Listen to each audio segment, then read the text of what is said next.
নমস্কার বন্ধুরা, জিভে জল বাই অঙ্কিতা চ্যানেলে তোমাদের সবাইকে স্বাগত। তো ফিরে এলাম আবারও একটা জিভে জল আনার রেসিপি নিয়ে।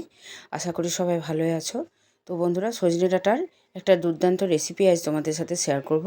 তো ভিডিওটা প্রথম থেকে শেষ পর্যন্ত দেখতে থাকো, আর ভালো লাগলে অবশ্যই একটা লাইক কমেন্ট শেয়ার করে দিও। আর আজকে আমার ভিডিও যারা প্রথম দেখছো, প্লিজ বন্ধুরা চ্যানেলটাকে সাবস্ক্রাইব করে পাশে থাকা বেল বাটন ক্লিক করে নোটিফিকেশান অল করে রেখো, যাতে এরকম ধরনের রেসিপি আমি আপলোড করব এবং সবার প্রথম তোমাদের ফোনে পৌঁছে যায়। তো ভিডিওটা দেখে নাও। তো সজনে ডাঁটাগুলো কেটে ধুয়ে আমি লবণ জলের মধ্যে একটু সেদ্ধ করে নেব। সজনে ডাঁটাগুলো খুব ভালোভাবে সেদ্ধ করে নিয়েছি। এখন এগুলো নামিয়ে নেব। কড়াই বসিয়ে দিলাম।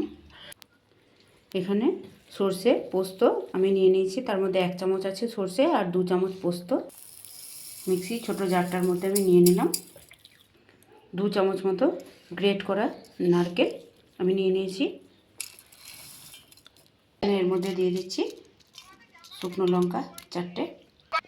এখন এটা আমি পেস্ট করে নিয়ে আসছি।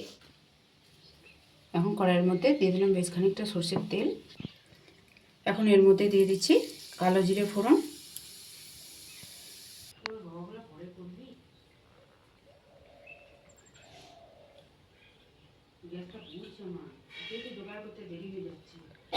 এখন ওর মধ্যে দিয়ে দিচ্ছি ভাপিয়ে রাখা সজনে ডাঁটা।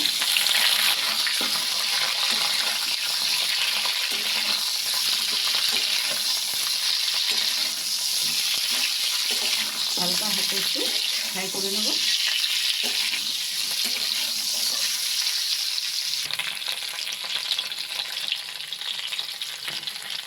এখন এর মধ্যে দিয়ে দিচ্ছি সমস্ত মশলাটা, যেটা আমি মিক্সিতে বেটে রেখেছিলাম। সরষে পোস্ত নারকেল আর শুকনো লঙ্কা।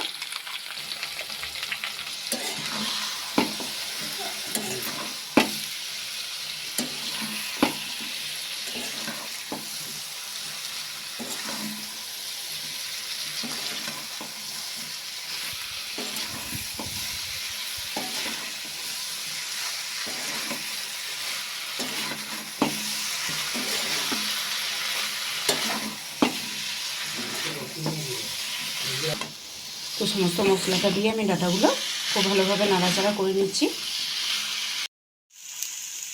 এখন এর মধ্যে দিয়ে দিচ্ছি স্বাদ মতো চিনি। ডাঁটাগুলো সেদ্ধ করার সময় লবণ দিয়েছিলাম, তবু আর একটু সামান্য দিয়ে দিলাম। মশলার বাটি ধোয়া জলটা দিয়ে আবার একটু নাড়াচাড়া করে নেবো। আর এর মধ্যে কোনো রকম হলুদের আমি ব্যবহার করিনি, এটা এইরকমই দেখতে ভালো লাগবে। আর ঝালটা যে যেমন স্বাদ অনুযায়ী ঝালটা একটু বুঝে নিয়ে দেবে। বাড়িতে যারা সজনে ডাঁটা খেতে চায় না, তাদের জন্য অনায়াসে এরকম প্রসেসে বানিয়ে দাও, আঙুল চেটে খাবে বন্ধুরা। আর অবশ্যই নারকেলটা অবশ্যই দেওয়ার চেষ্টা করো। তো আজকে এই পর্যন্তই। ফিরে আসছি আবার অন্য কোনো দিন অন্য কোনো জিভে জল আনা রেসিপি নিয়ে। সবাই ভালো থেকো। টাটা।